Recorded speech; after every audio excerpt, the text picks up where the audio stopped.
O palang gid niya mo nadawat katabang. Wala po. Ngayon pa kami nakatanggap dito. Wala. Ngayon lang. Wala pa po talaga. Ito po talaga yung una namin natanggap. Simula po na nagkalindol po. Hindi pa po. Ito lang naman.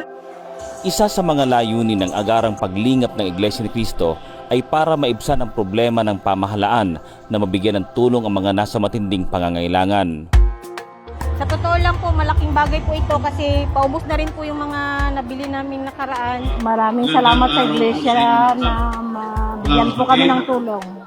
Ang ganitong paglingap ay isa ring panawagan ng agarang pagtutulungan dahil sa pinsalang dulot ng malakas na lindol sa ating mga kababayan.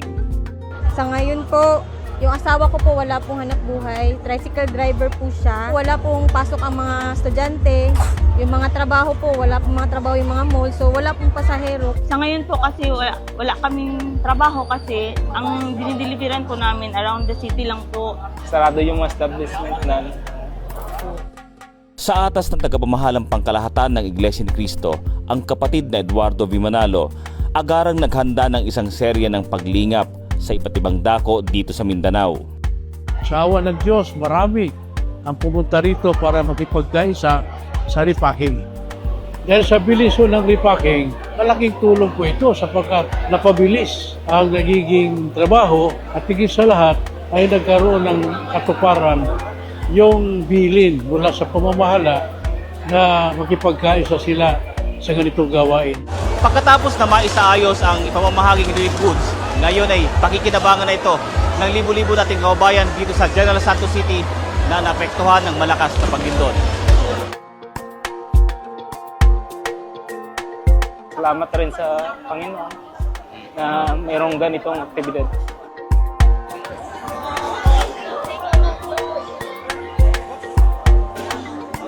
Sa ngayon po, tag-isisa kami po ng bag sa pamilya ko po. Ang laki po ng ginawa po sa amin. Sa sobra po ang laki po ng tulong po. Kasi po, di na po ako mahirapan po maghanap buhay. Gawa nga nung apektado po kami ngayon eh. Nagpapasalamat po kami sa po ngayon. Hindi nga po.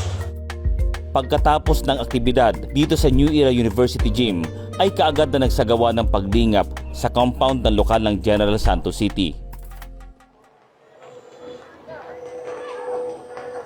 Dahil sa matinding pangangailangan, kahit na masama ang panahon sa pagkakataong ito, pero makita nating pumipila ang libo-libo nating kababayan dito sa General Santos City para mapagkalooban ng tulong.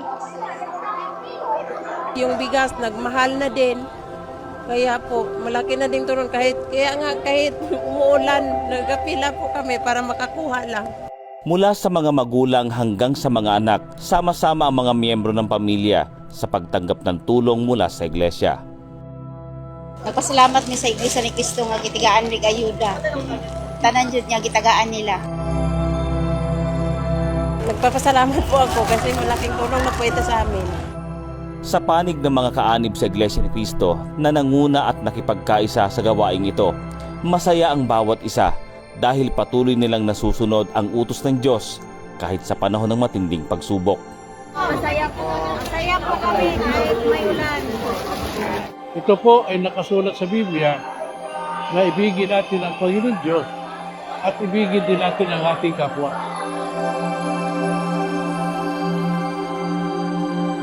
Kapatid na Eduardo V. Manalo at kapatid na Angelo Eranio V. Manalo, kami pong sa Distrito Eklesiastiko ng General Santos City, South Cotabato ay buong puso at buong galak na nagpapasalamat sa inyo sa pagkakaloob ng lingap para sa nagdaang lindol. Buong puso kaming bumabati sa inyo. Maraming salamat po. Purihin ang Panginoon Diyos. Mula po rito sa General Santos City, ako po si kapatid na Montreville Boy para sa Iglesia ni Cristo News Network.